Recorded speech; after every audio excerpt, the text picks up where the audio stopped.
when we organized today's session, our objective is to put on table the overall landscape of democracy and where it stands, especially when we are in the post-election phase, and especially when we are in the phase that we do not have a very good system of institutional accountability, public representatives being able to effectively represent public, and the capacity of our democratic and government institutions to deliver on public's well. Today's webinar, we have three participants, and these are senior experts, and we're very happy to have them.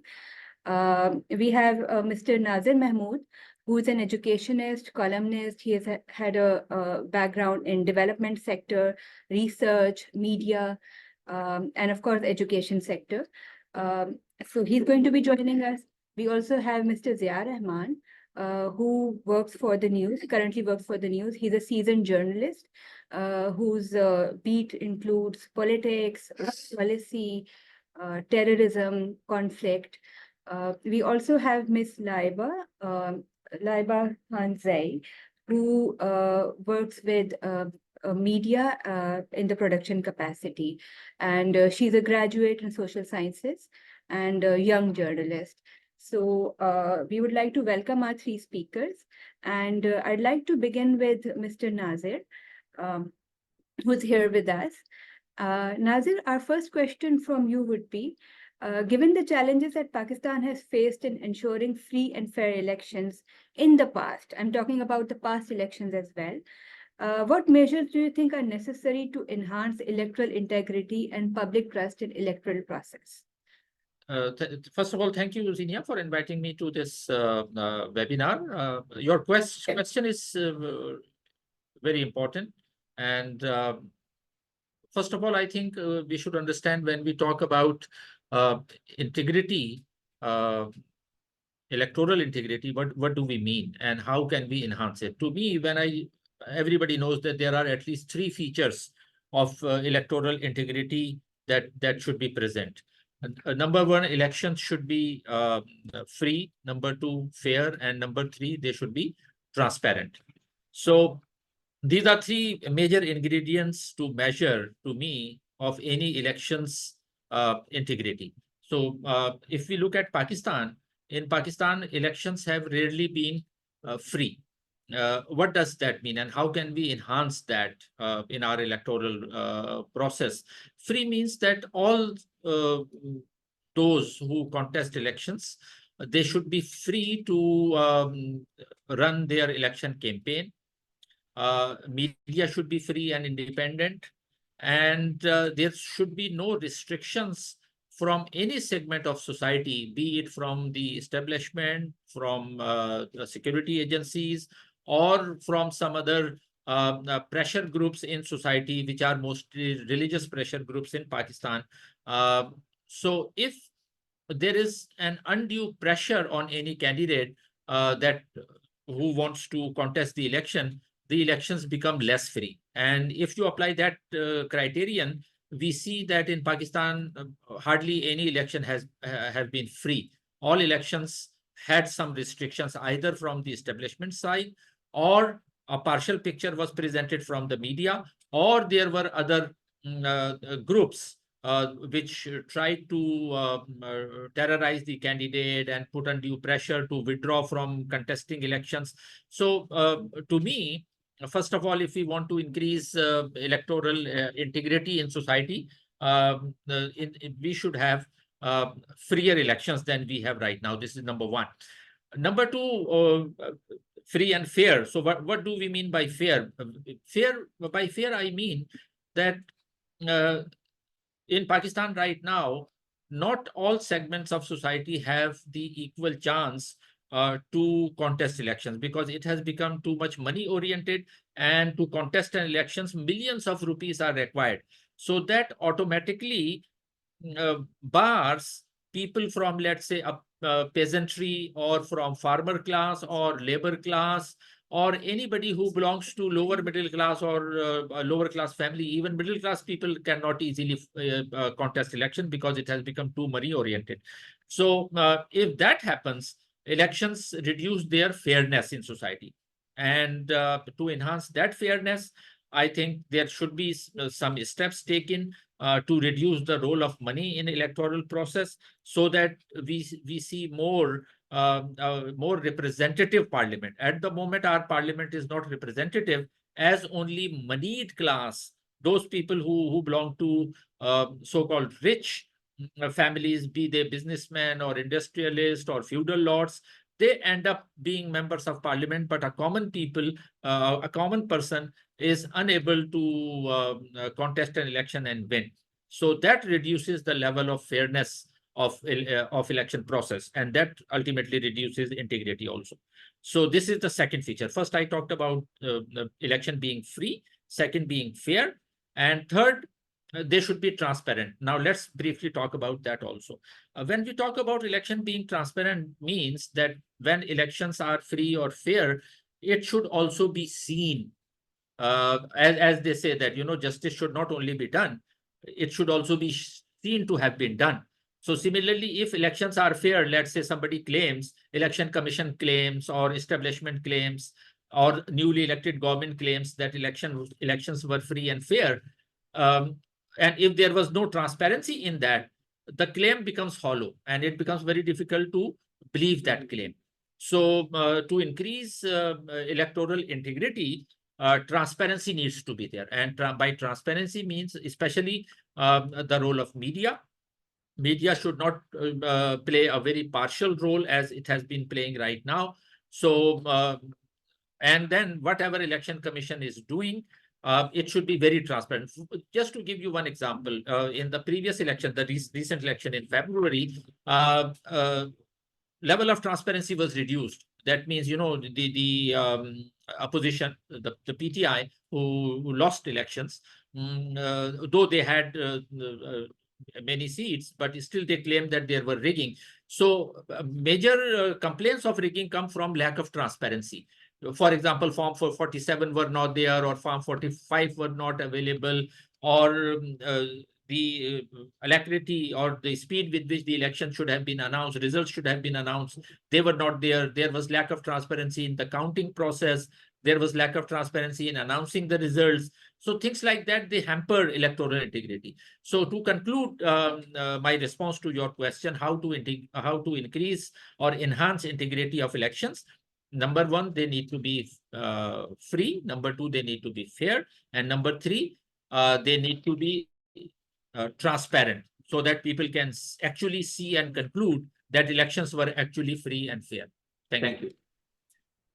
Thank you, Naazir. This was a very useful response. And I think you talked about the day of the elections. And it would be good to go back to what happened that day. That really, put into question the credibility of the elections. And we have Ms. Laiba Khan here, who, as I earlier introduced, is a graduate in social sciences from the Institute of Business Administration. She's a media professional and has deep interest in politics, international studies, and cultural studies. Laiba, being with media and being there on media desk when elections happened, we would really like to know what actually happened that led media to come to the conclusion that the transparency of elections is questionable. Would you like to reflect on what happened that day? Reflect briefly. Thank you. Thank you, Zeenia. Thank you so much for giving me this opportunity to speak about my role in the media and how this has my views and how this has shaped, democracy in Pakistan. First of all, looking back, it's been almost a year since I've worked in the media. I was previously with Dawn News English, and now I'm at the Express Tribune. And when I look back to that day when the elections happened, there was obviously a public holiday on that day, but being in the media, you have to come to office when you work in journalism. And I remember being at the office in the late hours and we were getting these results, right? We were getting these, they were obviously unofficial results, but by the time I left the office, it was around 8 p.m., 8:30, and we saw a lot of the individuals who were PTI-backed independent candidates, because we know the situation that had happened, right? PTI candidates could not contest with their electoral symbol, and they were contesting as completely independent candidates with a variety of symbols, and it was nobody had any idea that these independent candidates who have such differing symbols would be able to get votes. And when we saw the unofficial results, there were a lot of people who had got a lot of votes and they were in the lead. A specific example that I remember from that day is Ms. Rehana Dar, who contended in, I believe, NA 71. And she was contesting against PMLN's Haja Asif. She was in the lead with more than thousands and thousands of votes. And we had this idea that, oh, so this political party that does not have an electoral symbol is in the lead and might be able to form the government. And so I left the office, and when I came back the next morning, everything had just been tilted to 180 degrees. I mean, the situation was completely different to what we had seen the past night, right? Haja Asif, who was this candidate from PMLN, was now in the lead from Ms. Rehana Dar, who was contesting as an independent candidate for NA 71. And this is just one example out of many that have taken place, right? We saw these PTI-backed independent candidates who were in the lead for most of the constituencies, and they had been pushed back almost in a fortnight. So it was very confusing. And obviously, being in the media, we had these discussions that this is obviously not normal. And there has been something like a kind of tampering that has taken place. We cannot just take these results as not been tampered with, as credible. And because there was also a legal mandate that the ECP had to follow, which was that they had to release the Form 45s, which basically states everything that the polling station, basically the details of the polling station, how many voters were there, how many male, female voters were there, how many votes were casted, right? So these Form 45s were not released to the public within 14 days. And they were mandated to be released within the 14 days, but they were not, right? So all of these things that were happening at once, as media houses, we could not rely on the election results being credible. And then we had all these news coming in from international media as well. The US was asked in press meetings how if they actually accept Pakistani elections, and they had actually nothing to add to that. So it was definitely interesting, but at the same time, it made you question democracy in Pakistan. It made you question how the election process is, how credible it is, how much could you actually believe, right? So that's how, as a person working in media, those were my insights from that particular day, I would say, yeah. Thank you so much, Laiba. I think this was this reflection really takes us back to the day and how difficult things were at that time. And I think it also kind of pushes public back into really thinking that all that effort that they have been taking, queuing up, at the polling station and trying to elect their representatives, and what is the utility of all that if the decisions are being made in corridors where they have no access. So I'll now move back to Naazir. My colleagues, also to let you know that we'll be joined by Zia Rahman in another 15-20 minutes, and we'll may have a few election related questions that we'll be putting before him. He'll be with us soon. Naazir, I'll come back to you. if we talk about elections, like for the past 2 years, there have been major confrontation between, you know, a particular political party and, you know, like institutions, establishment institutions.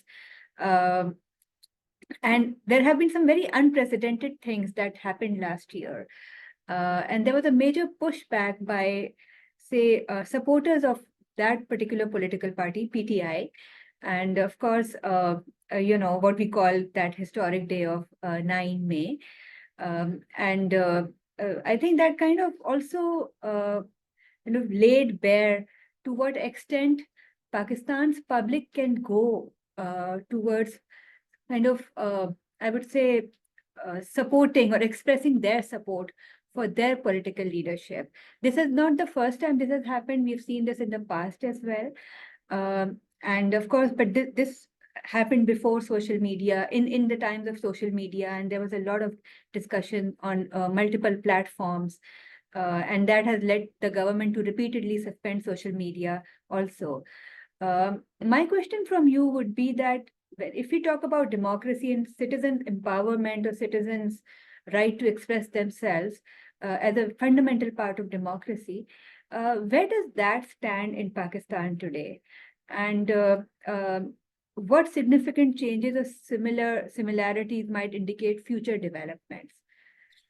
Okay, first of all, the first part of your question regarding the backlash from PTI. In fact, that backlash is not new. That usually happens when a party is artificially created and imposed on people. Let me give you one more example from Pakistan's history, the MQM, the only other party which has so many similarities with Imran Khan and PTI.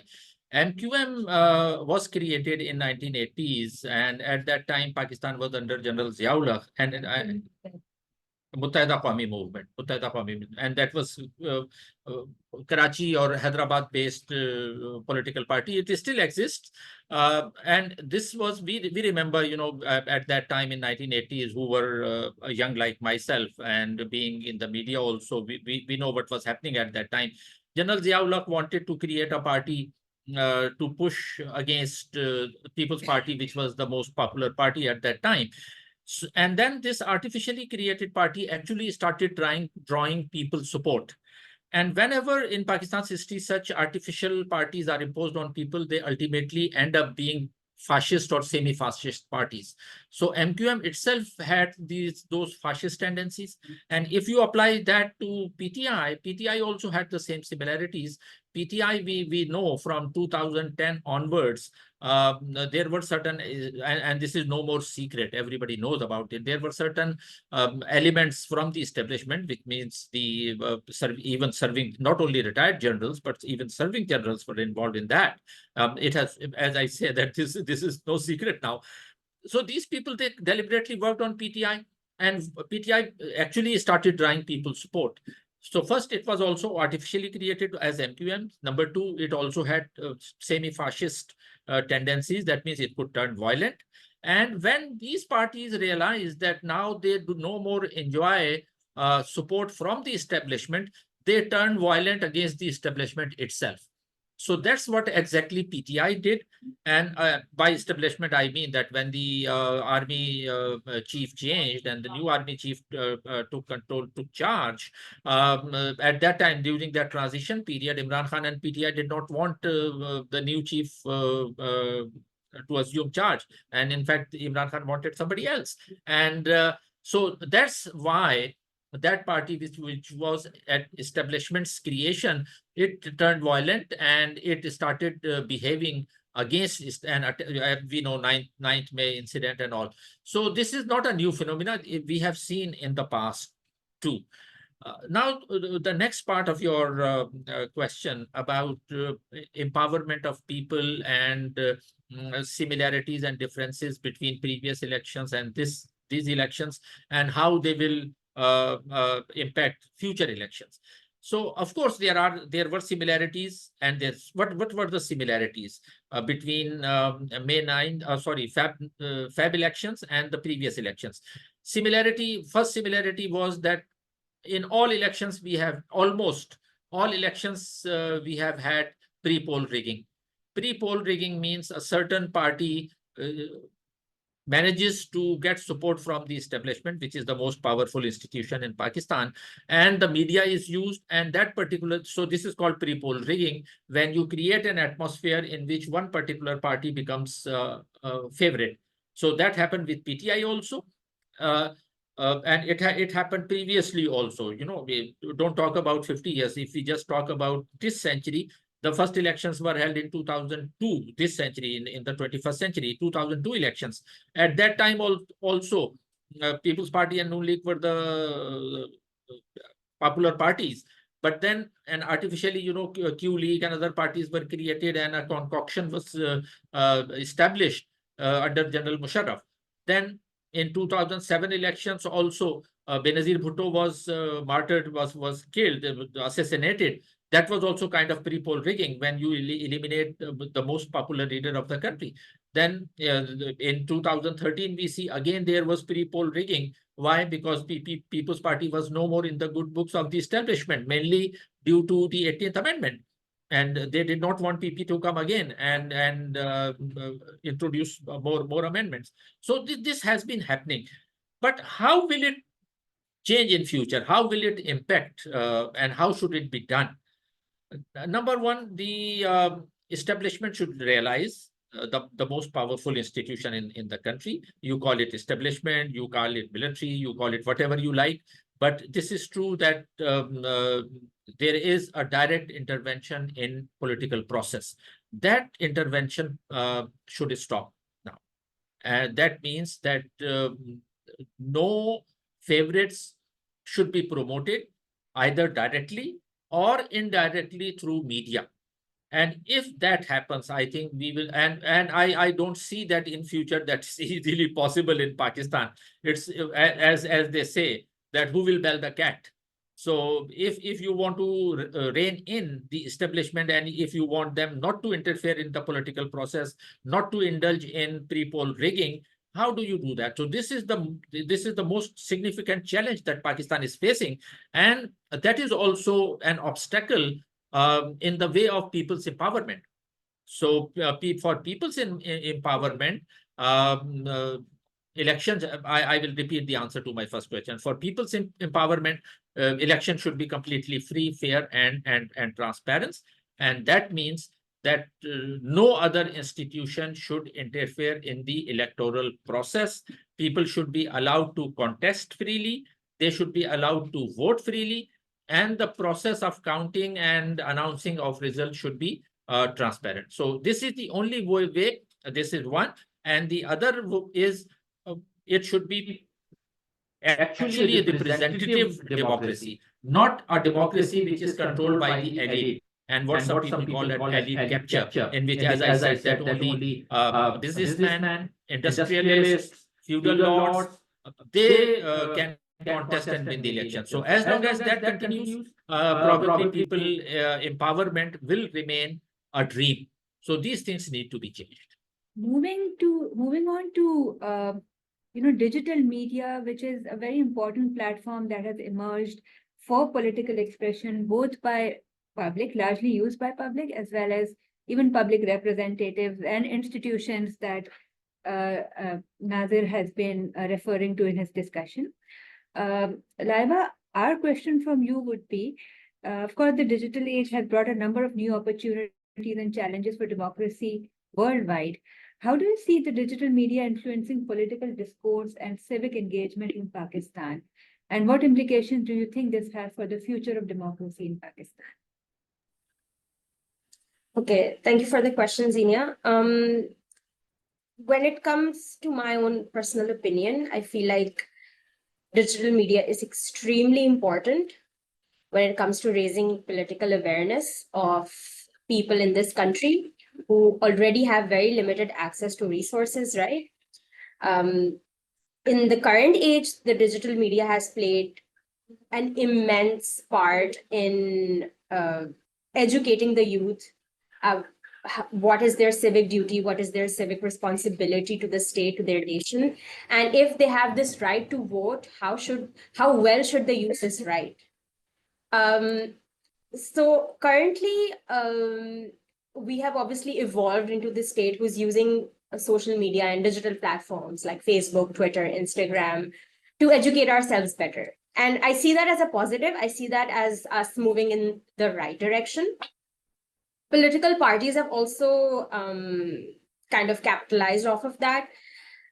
Even though I'm a very huge critic of almost every political party right now in Pakistan, but I have to give some credit to PTI, which is the Pakistan Tehreek-e-Insaf, that they have actually used digital media and social media platforms to mobilize the masses, particularly the youth, because that is most of what their voter base is, right? And they've used it very skillfully, where they weren't allowed to have these public gatherings before the elections. They weren't allowed to publicly express how they were campaigning, right? So they had these webinars in place where they would get the youth involved, get all of these people abroad involved, and they would conduct these webinars as public online rallies, which was very smart at that point in time, right? But then at the same time, you saw these massive internet bans happening right before elections, during elections, and then right now, as we speak, Twitter is still banned in Pakistan. You cannot access Twitter. You cannot see what your favorite leader or political party spokesperson is saying on Twitter because it's simply banned. And then you have these people like Ataullah Tarar, who is currently the Minister for Information and Broadcasting, saying on national television that there's nothing wrong with the internet, there's nothing wrong with Twitter. Everything is very fairly accessible by the public. It sets the tone on how democracy works in this country, right? You can't expect Pakistan to flourish in democracy, to become such a functional democratic state, but then at the same time you're limiting the press, you're limiting internet freedoms over here, you're limiting Twitter of all things, you're not allowing people to publicly express their support for political parties, you're not allowing political parties to to express how they feel about the current condition of the country, right? So that is what we need to work on. For the future of democracy, the most important thing that I think is vital, vital for Pakistan as a democratic state to survive is the freedom of the press. If you do not have a freedom of the press, you cannot expect democracy to prevail in this country. And I say that as a person who works in the media as well. But at the same time, you have to look at the drawbacks too, we see a lot of misinformation spreading because social media and social media platforms are so widely accessible within the country. We have youth that is more politically aware of their rights. They have more knowledge about politics, but then at the same time, you have a lot of misinformation and a lot of false information being spread on these platforms. So there needs to be a very specific balance between how to stop misinformation and how to give enough freedom to people on the internet, on social media platforms, so that you have the public express what they want to, you have enough criticism of the government, because in its essence, democracy is for the people, by the people, right? You have a public leader and he needs to be accountable. He needs to stand accountable to the state, and not just the state, but also the people that he's governing, right? So the freedom of the press is of utmost importance in that area. So I think that pretty much sums up what my opinion is. But I think this was a very valid point about there being, this being an opportunity as well as the challenges of disinformation. Yet that never reduces the significance of social media being a platform for expression and engagement. Naazir, we'd move to you now. Laiba talked about political parties in her talk, and political parties are an important instrument of democracy. Of course, they represent public's will, they represent, they deliver on public's aspirations in a democracy. But there's also a talk about there being need for democracy within the ranks of political parties themselves. And in Pakistan, there's always this controversy about political parties not holding free and fair elections within their own ranks. Also, we always end up getting the same leaders, whether it's about dynasty or even when there is no dynasty involved. We would like to understand from you this emphasis on democracy within political parties, and what impact does it have on the overall quality of democracy in Pakistan? Democracy, this is an important issue, lack of democracy within parties. Though I'm not particularly against a family, an entire family being in politics, that's all right. But of course, I am against giving the most important positions to one family member. For example, probably Muslim League Noon, Muslim League Nawaz Sharif is the worst case in point. Because whenever there are top positions, they are occupied by be it the Prime Minister, so previously Prime Minister Nawaz Sharif, then Prime Minister Shehbaz Sharif, the Chief Minister of Punjab, first Nawaz Sharif, then Shehbaz Sharif, then Hamza Sharif, now Maryam Sharif. So, they repeatedly give positions, the topmost position of Prime Minister and Chief Minister to the members of the same family. So, this is, of course, against democracy. Though, as I said, that I am not against family politics. The entire family can be in politics, but they should not be given the top positions. This is one. But having said that, we should also keep in mind those people who oppose dynasties in politics. There is another dynasty. No, these dynasties are blood dynasties. Then there are dynasties of old boys, which I call old boys association. Now, institutional dynasty. Institutional dynasty, just like blood dynasties, they protect the family interest. Institutional dynasties protect their own institutional interest. So in Pakistan, if you apply that, I think establishment is the strongest dynasty in Pakistan, because, starting from Ayub Khan to Yahya Khan to Zia-ul-Haq to Musharraf and to after that others, these are institutional dynasties. They are not blood, they are not related, they do not have blood relations, but still they support each other and they protect each other's interests. So when we talk about dynasties in politics, we should also talk about institutional dynasties that have been hampering politics in Pakistan. So how to counter that? Of course, every party should have transparent elections, but before that, they need to have grassroots level organizations. In Pakistan, we hardly see any local level, and why that is because in Pakistan, political parties themselves have not been very supportive and encouraging of local bodies elections. Whenever political parties come to power, they try not to hold local bodies elections. So local body elections are the first step to introduce democracy. So when there is a functioning local body, there are at local level political party wings, and from there should be a district level party organization, tehsil level party organizations, provincial level party, and at each level there should be elections. So if those elections do not take place, then there will always remain a lack of democracy. For example, let me give you one example.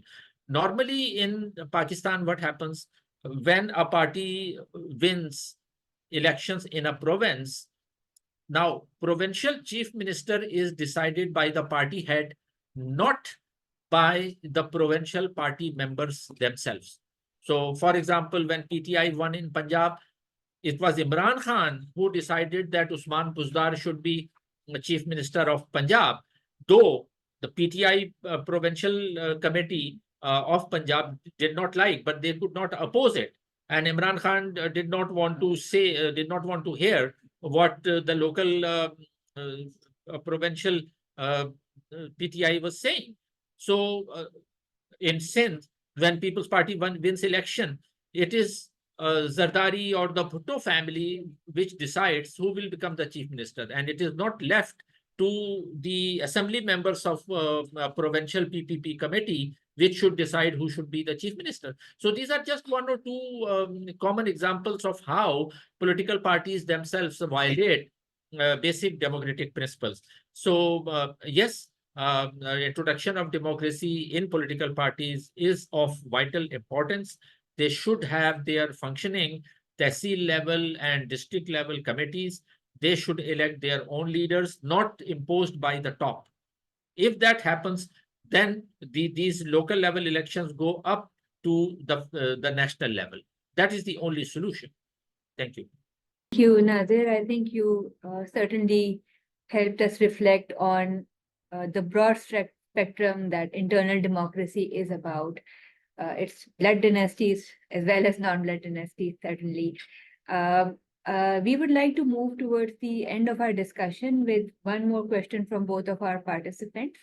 And then we'll come to the audience for questions and reflections from your side. So Laiba, moving to you. Our question from you would be that, building on the theme of the webinar, which is of course about the future of democracy in Pakistan, what specific reforms or initiatives do you believe are necessary to strengthen democracy in Pakistan and ensure that it remains resilient in the face of evolving challenges? Over to you. Thank you for the question, Zeenia. So first of all, I want to talk about two things. Number one is, what I have always studied about democracy is a separation of powers. And a democracy cannot function when there is not a separation of powers, which means that all three branches of the government, the legislative, the executive, the judiciary, need to be independent from each other. They can't interfere in each other's work, right? But Pakistan, having this nature of hybridity in its governance, it almost always involves one or two branches interfering in each other's work. And we saw this in the judiciary's, we have a very prime example of the judiciary, where the executive branch has always interfered in the judiciary's work. So the first and foremost initiative that I think needs to be done are judicial reforms. And we need to work on how we can maintain a separation of powers, even as a country that has this hybridity and a hybrid regime kind of almost intricately woven into its fabric.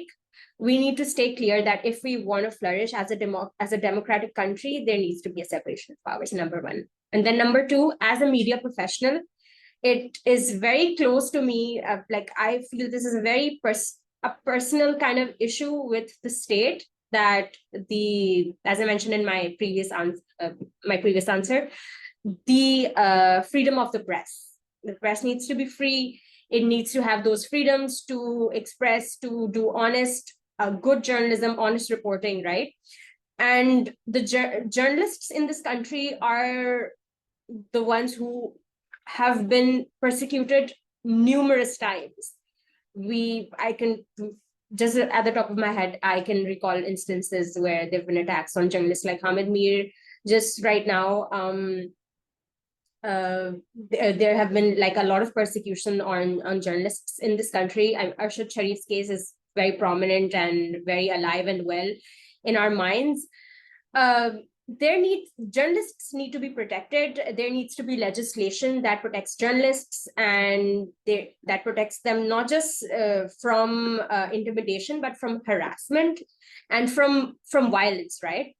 Number one. And then number two, there needs to be, as Sir Naazir previously recalled, about the electoral process being transparent. So transparency can only be ensured when we move a little bit in the future.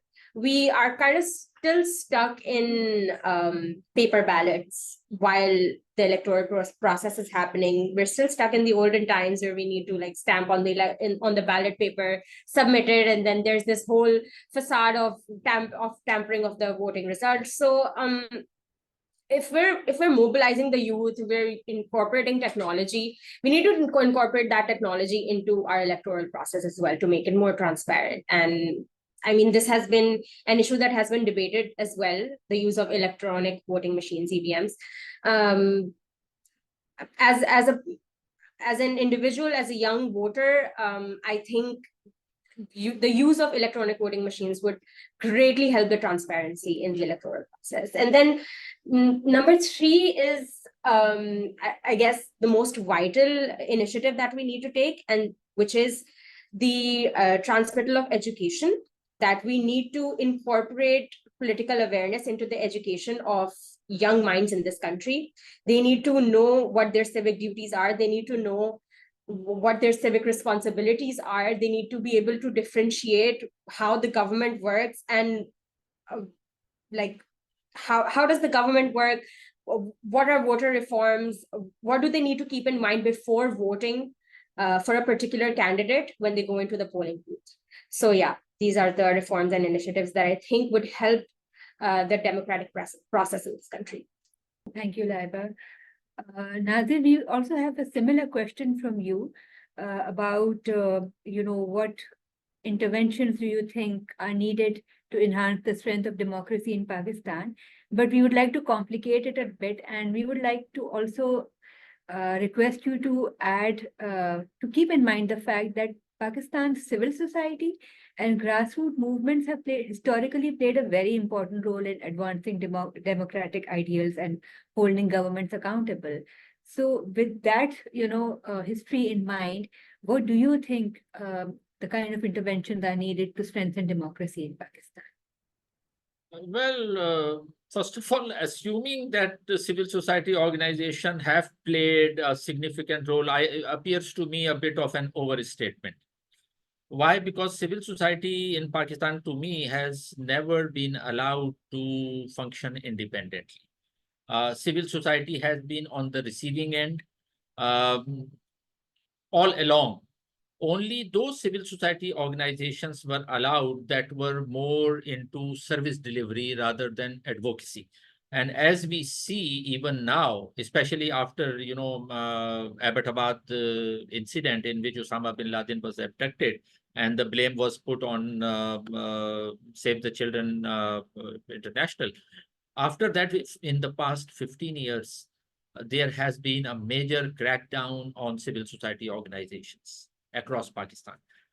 Just yesterday, I was in Peshawar, and you wherever, in KP or in any other province, wherever you go, in the past 15 years, there have been so many requirements for NOCs. No TMA, Tehsil Municipal Administration or district administration or provincial administration cooperates with any civil society organization unless you have numerous no objection certificates. You cannot collect data, you cannot talk to people, you cannot go to even local bodies' offices and introduce yourself as a civil society representative. The first question they say, okay, where is your NOC? What NOC? I mean, nobody, I don't see anywhere in the world this word NOC has been used that frequently. So this is number one. So civil society, I think, has not been allowed. And this has been a major impediment in the face of democratic development in Pakistan. So what do we mean when we talk about civil society organizations? There are at least three elements of civil society organizations that should be thriving in the country. Number one, there should be independent civil society research organizations, advocacy organizations. They should be allowed to function. Number two, student organizations, students associations, students unions. Number three, trade union organizations. They should be thriving. Peasants organizations should be thriving. So, but as we have seen in the past many decades in Pakistan, all these civil society organizations have been crushed. We do not see any thriving trade union movement in Pakistan. We do not see any thriving student movement in Pakistan. And the same applies to advocacy organizations also. They have a very limited space to work in. They can't maneuver. So unless that changes, I agree with you that civil society organizations are supposed to play an important role in promoting democratic ideals. But unless our state narrative, the narrative of our establishment, which considers civil society organizations as enemies of the people, that should be changed. So this security, obsession with security has not allowed our establishment to allow civil society organizations to function. So if civil society organizations remain on the receiving end of injustices, how can society change? Civil society is a very vital element of any thriving democracy. Unless we do that, I mean, again, as I say that, unless you have a student union, trade unions, advocacy organizations, democracy will remain a pipe dream. Thank you very much, Naazir. With that, we would like to move towards the end of our discussion, but before we move to the audience first, we would like to thank all of our audience for being here, and we'd like to open the floor here for any questions, any comments or reflections from our audience before moving to the closure. So if you have any questions, please either raise your hand and we'll take it from there. Just to also share with you that this webinar will also it's being recorded, and we will soon be sending you a link to the webinar, the edited, presentable version of the webinar in the coming weeks. So it will be made a part of the records. I think our valued audience do not really have any questions for now, but we're all around here, and of course we all are colleagues. We welcome any comments, reflections from your side through any medium, whether that's email, WhatsApp, we'll be very happy to take that. And this is a series of dialogue sessions that we wish to continue organizing in coming months on a variety of themes, including economics, climate change, human rights, all the fundamental issues that are central to the topic of civic liberties in any system. So today's session, we had, just to summarize it, unfortunately, we were not able to secure Ziaur Rahman's participation. He got stuck somewhere. He wasn't able to join us. He sends his regards. But we would really like to thank Naazir for being here with us, Laiba for being here with us, and helping us reflect on so many diverse areas of democracy, right from the election day, election process, electoral transparency, and then looking at democracy as a function of civic engagement, liberties, civic liberties, political parties, democracy, institutional capacities, establishment institutions, civil society, and platform for expression. So thank you very much, our colleagues, for doing that. Yeah, I think today most of us are suffering from poor internet connection. It's raining in Karachi, and these are common experiences.